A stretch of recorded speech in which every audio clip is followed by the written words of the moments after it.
touched on it last week, Wheels, and you had mentioned that a deal was coming out between Canada Soccer and the women, and it did. There is a deal that was agreed to in principle between Canada Soccer and the women's national team. And this is what they ended up putting out afterwards. And I mean, there's a lot to read there, Ollie. But really, when you look down, you break it down, 3 points. Access to financial records is what they would like. Address alleged improper use of player images. And of course, wanting to take a look at the CSB deal. What do you make of the statement that was put out late last week? Yeah, well, to go through the points, I think the first one, the transparent access to financial records, I think that's obviously something that, we're all kind of fine with. I think that's probably going to come out in the upcoming hearings to a certain extent. And, I have no problem with the players asking to, not negotiate in the dark, as they put it, and to have some idea of what the state of the federation is. In terms of the image and likeness stuff, I don't really know what that refers to be honest. I don't know that it's been specified in terms of, actual, whether it's advertisements, what it is that they're referring to there. I'm just not sure. So can't really comment on that one without the specifics. And then the third one I find, a little bit puzzling, to be honest. I don't really know how you can, on the one hand, ask for financial transparency and say you're completely in the dark, and at the same time label the CSB deal untenable. I don't think that's correct, to be honest with you, but I also am just not sure how you can know that while also not really knowing the finances of the federation. So, that's one where I guess I probably have a difference of opinion to what the players seem to here in terms of the CSB deal and the value of that and why that deal was done and the importance of it to Canadian soccer. But I guess we'll see in the coming weeks, and again, particularly at these hearings, the specific workings of the federation and the finances on that side come to light a bit more, and hopefully a way that helps the players get an understanding of that and be able to work towards a deal. The player images, I wonder, Jordan, if that's a little bit, if it was brought on, of course, heading into the World Cup, as we know, Alphonso Davies' camp turning around as well and making its own deal. I'm not too sure, to be honest. I think, again, when I have my feet down and when I'm asking about the climate and kind of what people are or players are really after, I scratch my head a little bit, especially I want to kind of not really talk about the rights and just talk about CSB real quickly. I just want to know really what the end goal is with that in terms of players looking into this, because this is something a league with CPL being in place. I can't make with anything. There's obviously going to be some lines where you want things to improve, but for the overall public and for the overall people that have been benefited from the CSB being in place, it's phenomenal. Again, it's something that's been in place for so long. So I think all I want to hear about for Friday is people going in, players going in just with a calm, level head when they're trying to seek out this information, because I'd rather have this nullified and figured out sooner rather than later. Yeah, I'll just build off that. The one overriding thing to me is that this just seems to be a very rare way for players to negotiate with their federation or demand change. That's clearly what's happening here. And look, this is an opinion because I'm not saying it's right or wrong in the way that it's being done, but you typically don't see players in the global game digging in like this late night on Friday night press releases, because the nature of the national teams, like, any national team in the world game, you don't kind of see demands like this. Those careers are relatively short playing for the national team. There's no guarantee that you're going to be called up from camp to camp in most countries. And it gets to a point where typically the battles and the fights are about prize money and not of the governance of the FA. Like you wouldn't see Harry Kane digging in. When you do see players dig in, Kylian Mbappe didn't want to have anything to do with, I believe it was like gambling and liquor sponsors just because of his religious and personal beliefs. So the French FA was able to work through that type of situation, excluding Mbappe from certain things. So the way that this is playing out, Andy, you just don't see players typically wanting to have a say in the running of the federation like this. It's not right or wrong. It's just a different scenario, which makes all this rather unprecedented. Ollie, I'm not sure if you can think of any other similar. The only one is the U.S. Federation, and it took them 6 years and a number of lawsuits in order to get through this. Also, I just wanted to point out that these most recent demands kind of are different than what we were hearing from the women last June, when the men took their action and didn't play in their game. And they respected, they made sure that they reached out in a public letter at that time and said that they backed the men's players, but they made sure that they clarified that they were working and that things seemingly were on a decent path between them and the Canadian Soccer Association at that time. But it was all about equity and what that looked like. And they were pushing the dollar rather than the percentage, right? But it seemed like everything else was on course, and clearly the climate has changed at this point. And the final thing, just factually, what needs to be brought up is there's other stakeholders in the Canadian game other than the senior national team players. There's the provinces, there's the MLS teams, there's the CPL teams, there's the referees. There's a lot of people that have votes and who are stakeholders in this game.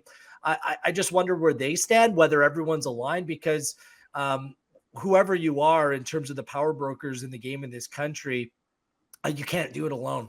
There needs to be some sort of coming together, an agreement on how to take this forward. And I'm interested to hear whether all entities are on board with some of the proposed changes or not. Again, this isn't providing an opinion whether what they're trying to achieve here is right or wrong or whatever.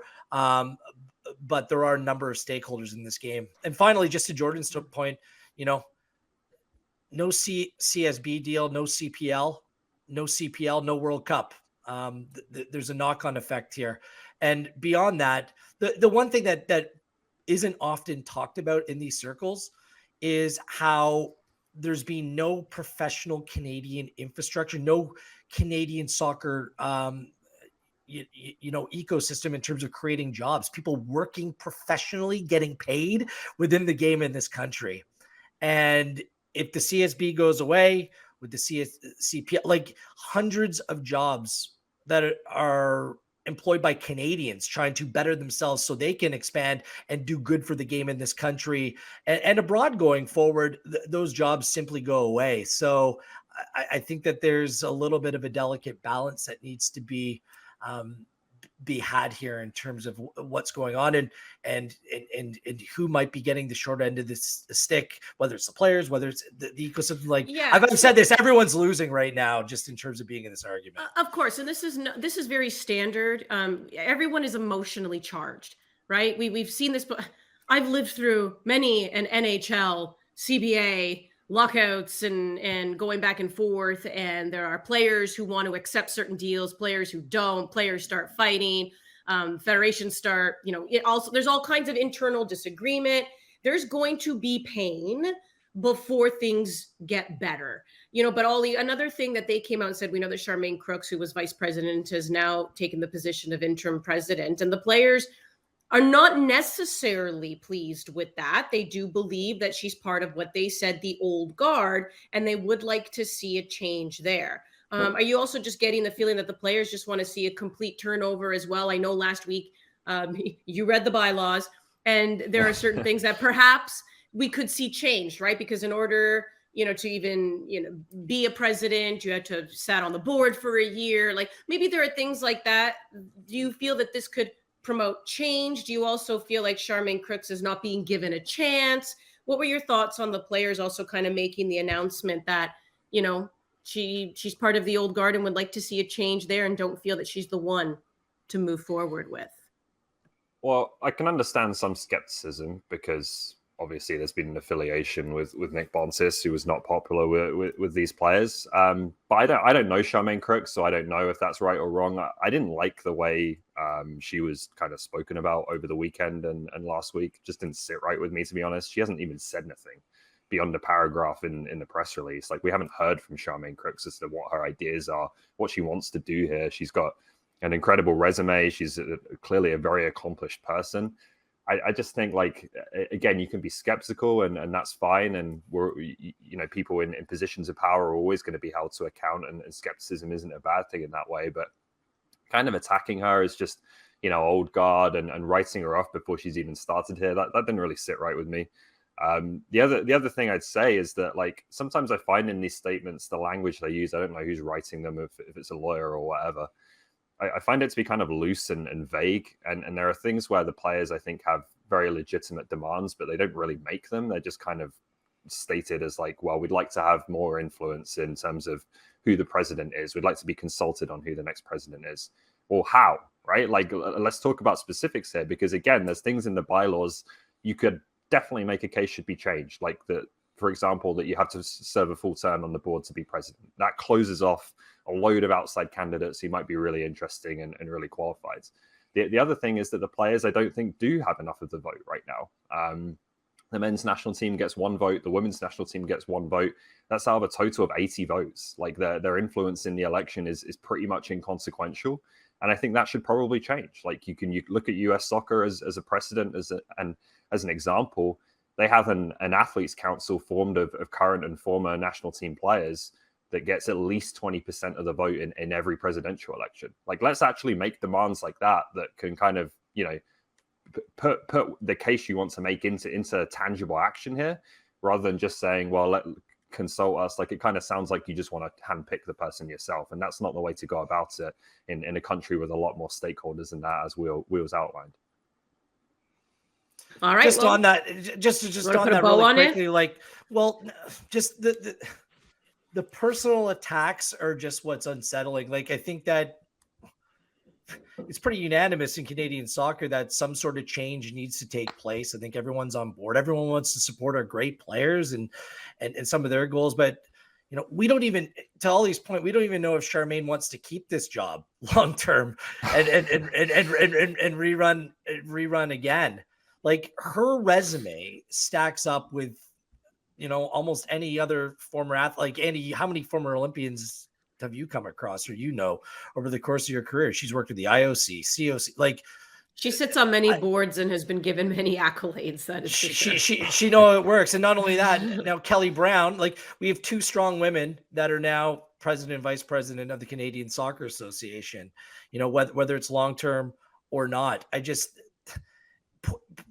putting someone down before they've even taken part in this, I'm just not sure if that's the best way of handling things. We should remind our viewers that what happened in the United States with Carlos Cordero stepping down as president because of comments that he made, that made his job untenable. Cindy Cohn was the VP at that time, and she ended up taking over, had to do some damage control and change hearts and minds. And after some hard work, she ended up getting that deal done in terms of the landmark agreement between the U.S. Soccer Federation and the men's and the women's player. I didn't hear anyone involved coming out and slamming Cindy Cohn right out of the gate. Maybe I'm wrong on that, but she was given a chance, and now she's been able to deliver. A strong woman running that organization.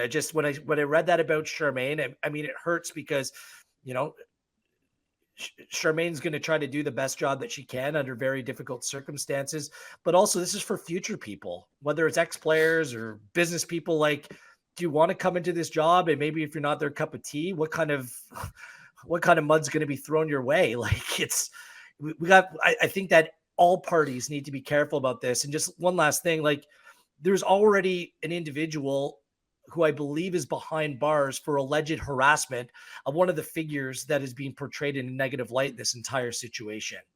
Like, there are real people involved in this, and there are real stories. And the way that, whether it's media people or frame certain people in scenarios or people in the digital space, it's turning up the temperature, and it's creating some ugly scenarios behind the scenes that a lot of people aren't privy to. We need to be careful with this sort of thing, because people's personal lives and their families' lives are involved and at stake here. And that goes above and beyond anything to do with a CBA agreement or creating change in Canadian soccer. Let's talk about something positive, guys, because we have 2 people going into the Canada Soccer Hall of Fame, and one of them is so near and dear to our heart. She's worked with us at OneSoccer. Carmelina Moscato, champion as a player, has entered the realm of manager. She's a champion as a manager. And you also have Richard Hastings, who's going on in for the men. So really special. He was part of the 2000 team that won the Gold Cup, that last major tournament, right, that the Canadian men have won. So, I mean, Ollie, how fun is this, just to, you know, see two people getting recognized, getting their due, Carm and Richard, and just kind of what are your thoughts on that? Yeah, it's obviously always great to see. I know Carm a little better, obviously, and it's interesting with her, right? Because as much as she's already had a career that's warranted being, you know, put in the Canadian Soccer Hall of Fame, you feel like it's maybe just getting started with her, right? And the most impressive bit might be still to come.